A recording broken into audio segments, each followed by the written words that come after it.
Darjeeling mail বা চৌরাস্তা হল দার্জিলিং এর পাহাড়ি শহরের প্রাণকেন্দ্র। এটি একটি সমতল উন্মুক্ত চত্বর যেখানে নেহেরু রোড এবং ডাক্তার জাকির হোসেন রোড সহ 4টি প্রধান রাস্তা মিলিত হয়েছে। পর্যটক এবং স্থানীয়দের কাছে এটি অবসর কাটানো, কেনাকাটা এবং হিমালয়ের সৌন্দর্য উপভোগ করার প্রধান জায়গা।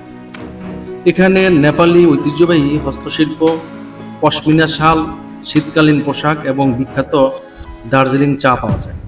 বিখ্যাত অক্সফোর্ড বুক স্টোর বইপ্রেমীদের জন্য এক অনন্য ঠিকানা। পরিষ্কার দিনে এখান থেকে মাউন্ট কাঞ্চনজঙ্ঘার প্যানোরামিক ভিউ দেখা যায়। বসার জন্য চারপাশে অসংখ্য বেঞ্চ রয়েছে। শিশুদের জন্য ঘোড়সওয়ারি, উন্মুক্ত মঞ্চে সাংস্কৃতিক অনুষ্ঠান এবং নেপালি কবি ভানুভক্ত আচার্যের বড় মূর্তি এখানকার বিশেষ আকর্ষণ। এলাকাটি সবার জন্য উন্মুক্ত থাকলেও দোকানপাট সাধারণত সকাল 10টা থেকে রাত 8টা পর্যন্ত খোলা থাকে।